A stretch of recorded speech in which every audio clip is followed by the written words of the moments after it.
Hello everyone. आज सोच रहा था कि वीडियो मैं नहीं बनाऊं, बट करंट अफेयर्स को लेकर भी कई सारी इंक्वायरी है। इवन आज की वीडियो में आप लोगों ने पूछ भी दिया है। करंट अफेयर्स पे मैंने कई सारी वीडियो ऑलरेडी पहले अपलोड किए हैं, कई सारी वीडियोस। करंट अफेयर्स को लेके जो एक माहौल बना हुआ है, डर डर भी लगता है, डराया भी जाता है, स्टूडेंट्स को भी लगता है कि उनका रिजल्ट करंट अफेयर्स के कारण रुक जा रहा है। इस तरह का एक डर का माहौल और गलत फहमी, कितना करंट अफेयर्स पढ़ें, मतलब सिर्फ करंट अफेयर्स ही पढ़ते रहें, क्या करें, कैसे करें, कई सारे सवाल हैं। आई थिंक इसमें एक एक करके सारे जवाब मैं आपको दे दूंगा, सारे जवाब दे दूंगा। शायद जरूरत नहीं पड़ेगी आगे, और परेशान होने का मन है तो कोई रोक नहीं सकता है। सबसे पहली बात, करंट अफेयर्स के कारण किसी का रिजल्ट रुक जाता है, ये पूरी तरह से सही नहीं है। दूसरी बात, करंट अफेयर्स को लेकर इतना जो एक तरह से डर का माहौल है, कहां से पढ़े, कैसे पढ़े, ये एकदम से बेकार की बातें हैं, एकदम बेसिर पैर की बात है, कोई मतलब नहीं है। तीसरी बात कि करंट अफेयर्स को लेकर कितने घंटे दें, कितने महीने से पढ़ें, क्या डेली 2-2 घंटे बर्बाद करें, पढ़ना नहीं कहूंगा मैं, बर्बाद करें। कितनी सारी इतनी सारी बातें हैं करंट अफेयर्स को लेके कि लोग परेशान रहते हैं। एक ही करके मैं अच्छे से समझा दे रहा हूं। पहली बात, करंट अफेयर्स के कारण कोई फेल नहीं करता, वो इसीलिए कि किसी भी एग्जामिनेशन में करंट अफेयर्स से 20-25 सवाल पूछे जाते हैं। उसमें आप 10-12 सवाल, 15 सवाल तक आराम से बना लेते हैं। 3-4 सवाल ऐसे होते हैं, 5 सवाल ऐसे होते हैं, 10 सवाल ऐसे होते हैं जो नहीं बनते, हार्डली 10 सवाल वो दिमाग के अंदर आ जाता है। लेकिन उसकी जगह पे आप हिस्ट्री, ज्योग्राफी, पॉलिटी, साइंस, इनके सवाल नहीं बना रहे हो, ये दिमाग में कभी नहीं लाते। लेकिन करंट अफेयर्स के कारण फेल करके ये हमेशा आता रहता है। लेकिन वहीं दूसरे सब्जेक्ट के सवाल नहीं बन रहे हैं, वो ध्यान नहीं आता।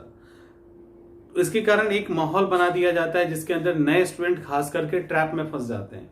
तो ट्रैप में फंसने की जरूरत नहीं है, बिल्कुल ही नहीं है। देखिए आपको करना क्या है, आप और करंट अफेयर्स को कैसे पढ़ें, ये सब हम बताते हैं आपको। करंट अफेयर्स के लिए आप कोई भी 2 मैगजीन फॉलो कर सकते हैं, कोई भी नाम किसी भी मैगजीन के लेने की जरूरत नहीं है।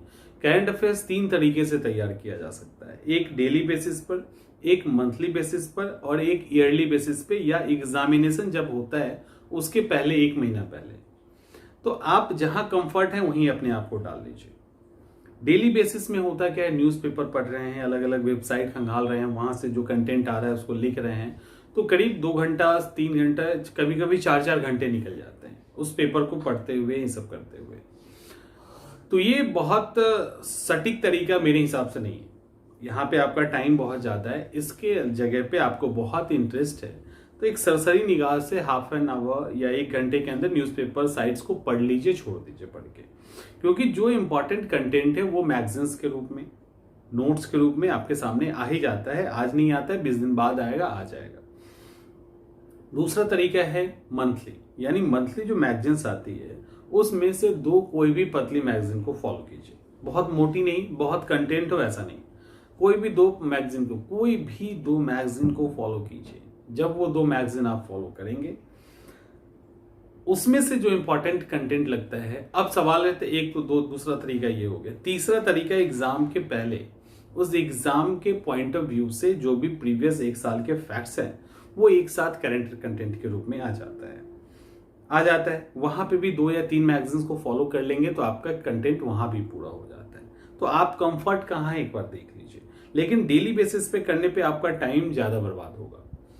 बेहतर है कि बहुत डर लग रहा है तो मंथली बेसिस ठीक है, सबसे अच्छा मंथली होता है, क्योंकि आप करंट अफेयर्स के साथ फ्रेंडली होते हैं। लास्ट टाइम में रिवीजन कर लोगे, जो लास्ट टाइम में कंटेंट आता है उसके साथ, तो ऑलरेडी रिवाइज पहले से पढ़ा है तो रिवाइज करना आसान हो जाता है। तो मंथली बेसिस पे करंट अफेयर्स पढ़िए। अब सवाल है कि मंथली, मान लो मैगजीन आपने ले लिया या कंटेंट आपके पास पहुंच गया, अब आप कैसे पढ़ेंगे?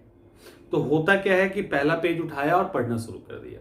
ये तरीका सही नहीं है, ये बिल्कुल सही तरीका नहीं। आपको कैसे पढ़ना है, कोई भी मैगजीन उठाइए, कोई भी मैगजीन मैं बोल रहा हूं, वहां पे नेशनल के लिए N, इंटरनेशनल के लिए IN, स्पोर्ट्स के लिए S, प्राइज के लिए P, पर्सनालिटी, इस तरह से करके, जैसे राष्ट्रीय, अंतर्राष्ट्रीय, इकोनॉमिकल मुद्दे, साइंस एंड टेक के मुद्दे, एनवायरनमेंट के मुद्दे, famous person, famous place, prize, इस तरह से स्पोर्ट्स, इस तरह से कैटेगराइज कर लीजिए। अब कहोगे इसमें टाइम लग जाएगा, ठीक है, 4-5 घंटे लग जाएंगे पूरे मैगजीन को कैटेगराइज करने में, लेकिन जब आप उसको सीक्वेंस में पढ़ोगे ना, जैसे फेमस पर्सन को ही आप सीधे पढ़िए एक बार में, फेमस प्लेसेस एक बार में, फेमस नेशनल इवेंट एक बार में, जब इस तरह से एक एक बार में जब पढ़ेंगे तो वो सीक्वेंस तैयार होता चला जाएगा।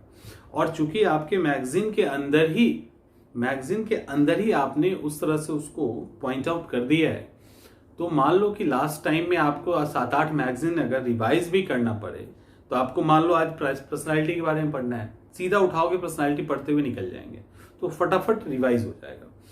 दूसरा, आपको क्लियर होगा, आप बिल्कुल क्लियर होंगे कि आपने नेशनल पढ़ लिया, इंटरनेशनल भी पढ़ा है, प्राइज भी पढ़ा है, सबको अलग अलग वर्ड के साथ इंडिकेट कर दिया, जिसके कारण वो रिपीट करना, रिवाइज करना और आपने क्या क्या पढ़ा है ये आपका क्लियर हो जाएगा।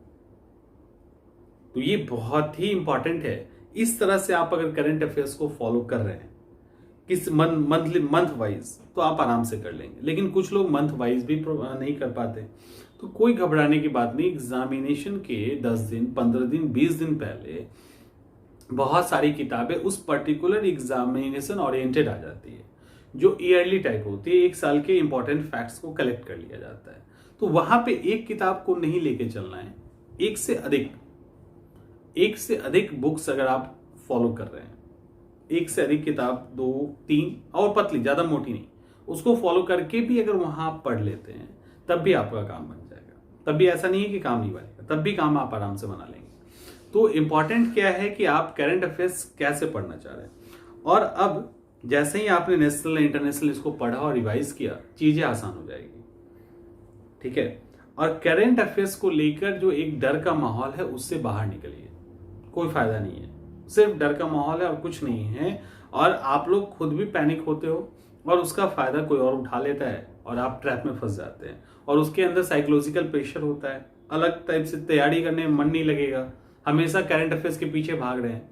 जबकि आप एग्जामिनेशन की अगर प्रिपरेशन कर रहे हैं, तो आप मान लीजिए कि करंट अफेयर्स आपके सिलेबस का हिस्सा ही नहीं है।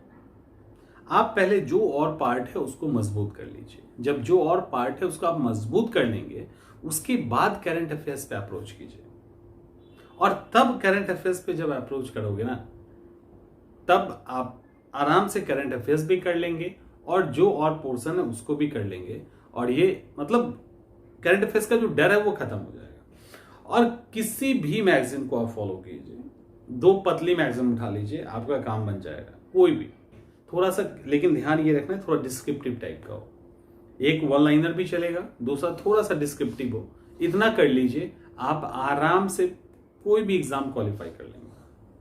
और वैसे करंट अफेयर्स हम लोग अवेलेबल करवाएंगे ही, अब धीरे धीरे ठीक हो रही है चीजें, तो आने लगेगी करंट अफेयर्स, तो वहां से भी आप इनफ कंटेंट होगा, आप आराम से चीजों को कर लेंगे। तो करंट अफेयर्स से रिलेटेड जो परेशानी है वो मैं अभी वीडियोस के फॉर्म में ही मैं आपसे बात करूंगा। 1 सप्ताह के बाद से मैं कॉल्स अटेंड करना शुरू करूंगा। अभी ऐसे ही चलेगा सब कुछ, 1 सप्ताह एटलीस्ट रेस्ट कर लेते हैं, फिर आपसे मिलेंगे। 1 सप्ताह के बाद कॉल पे ही बात होती रहेगी और जो भी जोड़ी की वीडियोस होगी वो धीरे धीरे अपलोड होता रहेगा। चलिए मिलते हैं अगले वीडियो में।